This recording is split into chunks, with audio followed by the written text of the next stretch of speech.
গাজায় সাংবাদিক ও স্বাস্থ্যকর্মীদের হত্যায় বিশ্বজুড়ে নিন্দার ঝড়। ট্রাম্পের নারাজি প্রকাশের পর ইসরায়েলের দুঃখ প্রকাশ।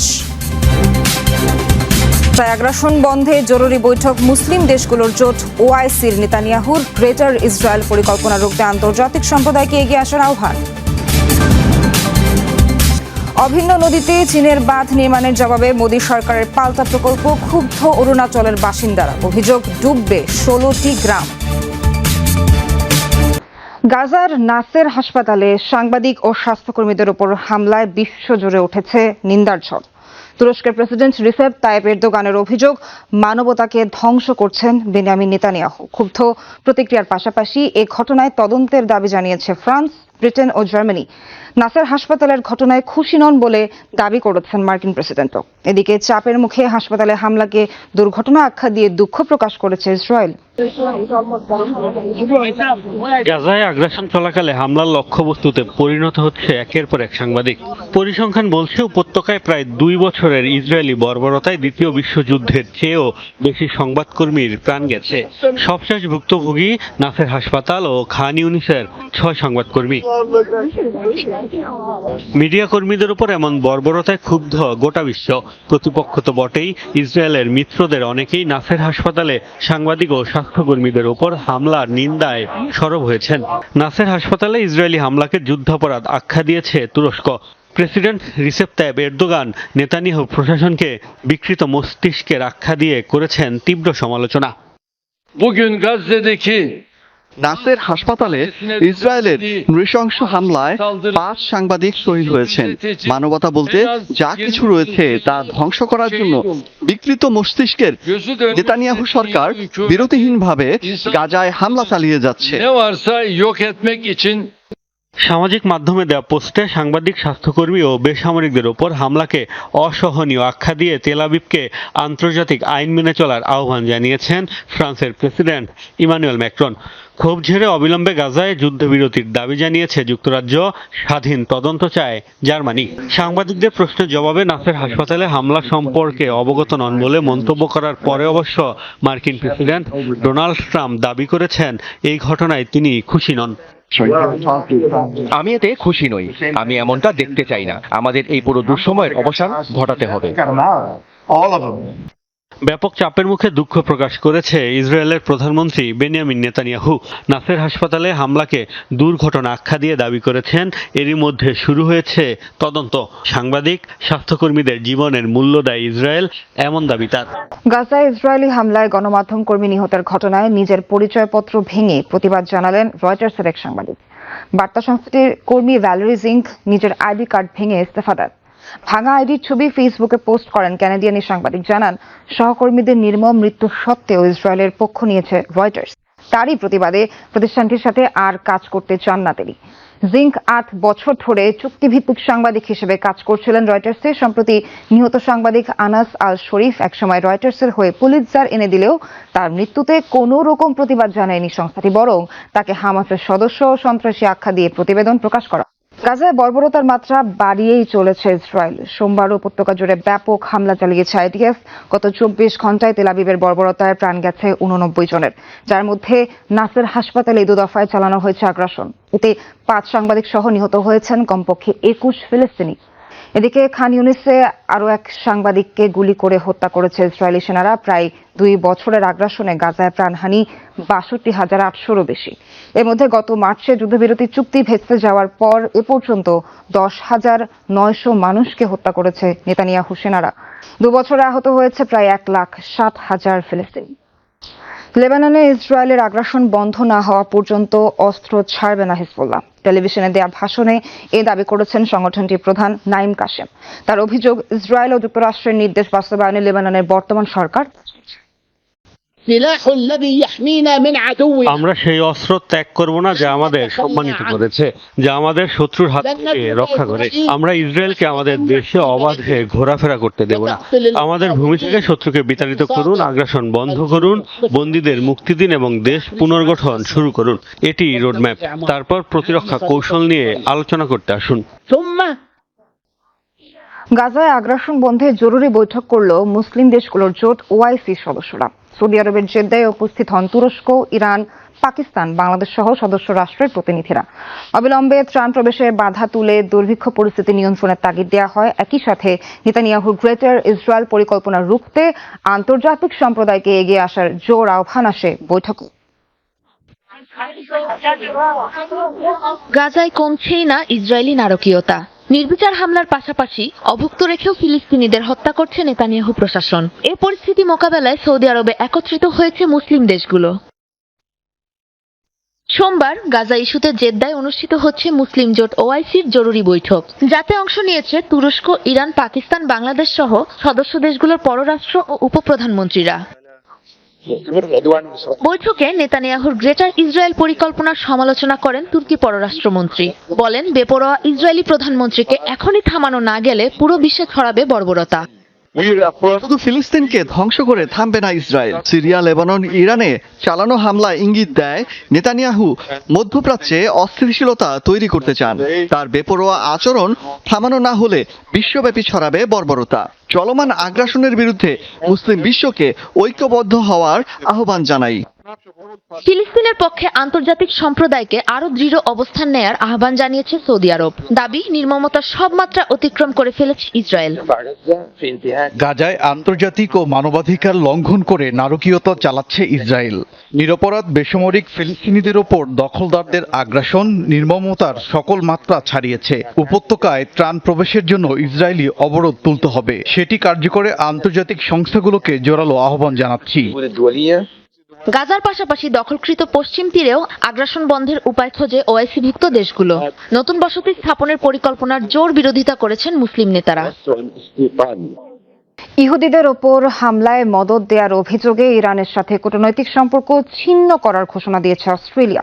দেশটির প্রধানমন্ত্রী অ্যান্থনি আলবানিজ জানিয়েছেন, বহিষ্কার করা হয়েছে ক্যানবেরায় নিযুক্ত ইরানের রাষ্ট্রদূতকে, পাশাপাশি ইরানে নিযুক্ত অস্ট্রেলিয়ার রাষ্ট্রদূতকেও প্রত্যাহার করা হয়েছে। গোয়েন্দা তথ্যের ভিত্তিতে অ্যান্থনি আলবানিজ দাবি করেছেন, সিডনির রেস্তোরাঁ ও মেলবোর্নের সিনাগগে হামলায় জড়িত ছিল তেহরান।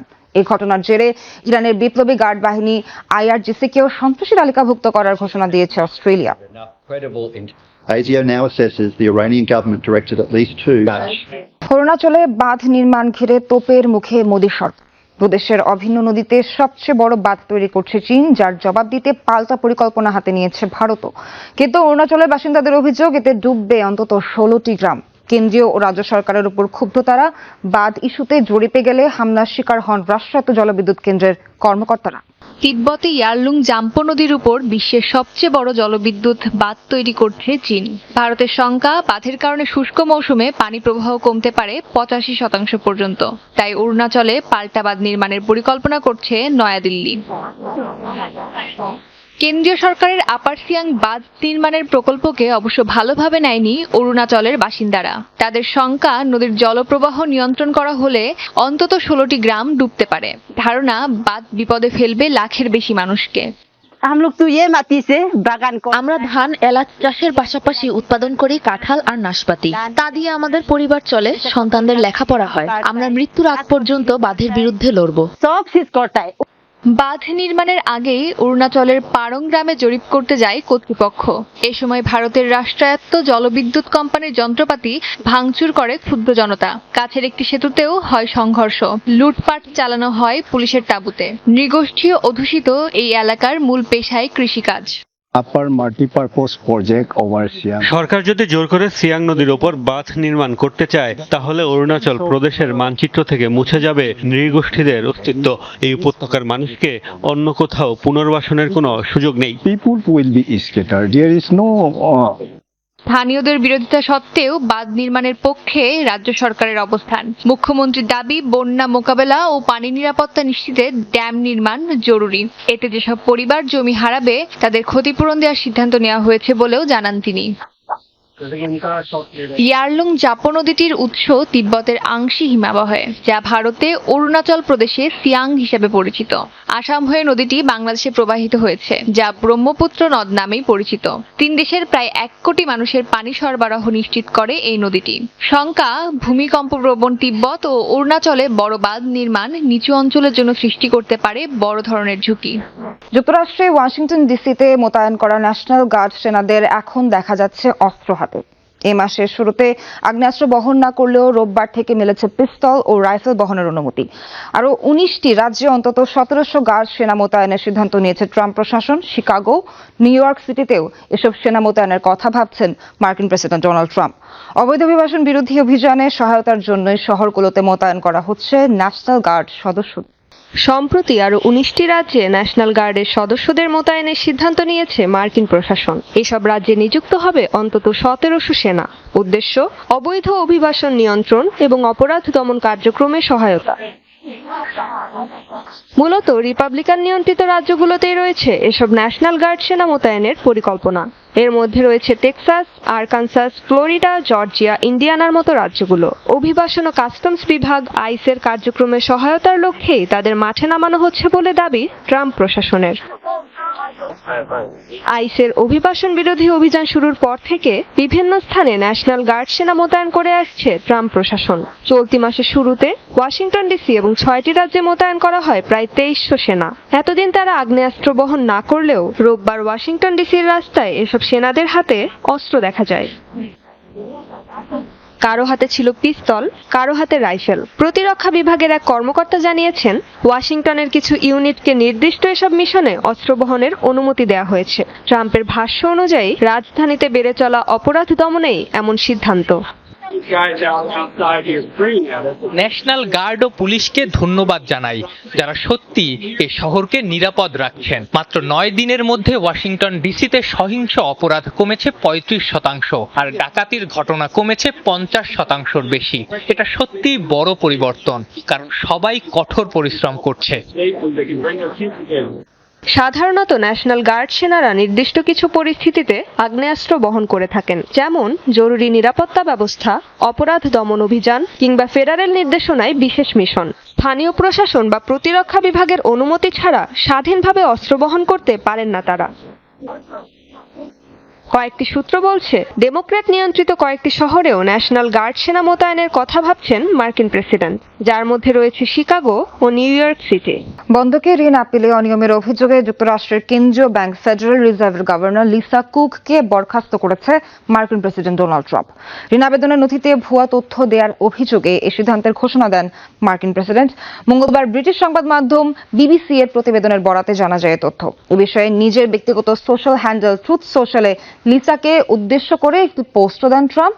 পোস্টে লিসার এই জাল নথি জমা দেওয়ার ঘটনাকে অপরাধমূলক আচরণ বলে অভিযোগ তুলে তার সততা ও যোগ্যতাকে প্রশ্নবিদ্ধ করেন তিনি। এ বিষয়ে এখনো কোনো মন্তব্য করেননি লিসা কিংবা ফেডারেল রিজার্ভ কর্তৃপক্ষ। এই ঘটনায় যুক্তরাষ্ট্রের আর্থিক খাতে নীতি নির্ধারণের স্বাধীনতায় প্রেসিডেন্টের হস্তক্ষেপ নিয়ে সৃষ্টি হয়েছে ব্যাপক বিতর্ক, যা গড়াতে পারে আদালত পর্যন্ত। যুক্তরাষ্ট্রের জাতীয় পতাকা পোড়ালে শাস্তির বিধান রেখে নতুন নির্বাহী আদেশে সই করেছেন মার্কিন প্রেসিডেন্ট ডোনাল্ড ট্রাম্প। সোমবার ট্রাম্পের সই করা আদেশ অনুযায়ী মার্কিন পতাকা পোড়ালে ভোগ করতে হবে 1 বছরের কারাদণ্ড, নেই কোনো আগাম জামিনের সুযোগ। পাশাপাশি বিদেশি কেউ এই কাজ করলে ভিসা বাতিল ও যুক্তরাষ্ট্র থেকে বিতাড়িত করা সহ তার বিরুদ্ধে নেওয়া হবে কঠোর পদক্ষেপ। যুক্তরাষ্ট্রের সুপ্রিম কোর্টে 1989 সালের সিদ্ধান্ত অনুযায়ী পতাকা পোড়ানো মত প্রকাশের স্বাধীনতার অংশ। ট্রাম্পের নতুন সিদ্ধান্তের সমালোচনা করছে বিভিন্ন মানবাধিকার সংগঠন। চলতি বছর উত্তর কোরিয়ার সর্বোচ্চ নেতা কিম জং উনের সাথে দেখা করতে চান মার্কিন প্রেসিডেন্ট ডোনাল্ড ট্রাম্প। দক্ষিণ কোরিয়ার প্রেসিডেন্টের সাথে বৈঠক শেষে সাংবাদিকদের এক প্রশ্নের জবাবে এমনটাই জানিয়েছেন তিনি। কিমের সাথে সুসম্পর্ক রয়েছে বলেও দাবি করেছেন ট্রাম্প। কিম জং উনের সাথে আমার দারুণ একটি সম্পর্ক রয়েছে। আশা করি আমাদের সম্পর্কটা এমনই থাকবে। তার সাথে অনেক বিষয়ে আমার আলোচনা হয়েছে। কিমের কাছে ব্যাপক সম্ভাবনাময় একটি দেশ রয়েছে, কি হয় বলা কঠিন, তবে এই বছর তার সাথে আমি দেখা করতে চাই। দিনে দুপুরে ধূসর ছায়ায় ঢেকে গেল পুরো আকাশ। ধূলিঝড়ের কারণে এই দৃশ্য দেখল যুক্তরাষ্ট্রের অ্যারিজোনা অঙ্গরাজ্যের বাসিন্দারা। সোমবার পিনাল কাউন্টিতে শুরু হয় এই ধূলিঝড়। সড়কে আটকা পড়ে যানবাহন। বেশ কয়েকটি এলাকায় জারি করা হয় সতর্কতা। নিজ বাড়িতে অবস্থান নিতে বলা হয় বাসিন্দাদের। সাধারণত বজ্রঝড়ের প্রভাবে মরুভূমির বালু উপরে উঠে এ ধরনের দুর্যোগ দেখা দেয়, যা যুক্তরাষ্ট্রের মরু অঞ্চলগুলোয় খুবই সাধারণ ঘটনা। আরব দেশগুলোতে নিয়মিত এমন ঝড় হয়। আরবি ভাষায় এটি হাবুব নামে পরিচিত, যার অর্থ জোরালো বাতাস। যুক্তরাজ্যের একটি প্রশিক্ষণ বিমান বিধ্বস্ত হয়ে কমপক্ষে 3 জন নিহত হয়েছেন। গুরুতর আহত আরও এক আরোহী। সোমবার দেশটির দক্ষিণ উপকূলের আইল অফ হোয়াইট এলাকায় ঘটে দুর্ঘটনা। প্রশিক্ষণ চলাকালীন সময়ে মাটিতে আছড়ে পড়ে উড়োযানটি। এ সময় বিমানের পাইলট সহ যাত্রী ছিলেন 4 জন, যাদের মধ্যে গুরুতর অবস্থায় বেঁচে যান এক যাত্রী। উদ্ধারকর্মীদের তৎপরতায় হতাহতদের নেওয়া হয় হাসপাতালে। তবে দুর্ঘটনার প্রকৃত কারণ জানা যায়নি এখনো। কর্তৃপক্ষ জানিয়েছে বিমান বিধ্বস্তের কারণ অনুসন্ধানে চলছে তদন্ত।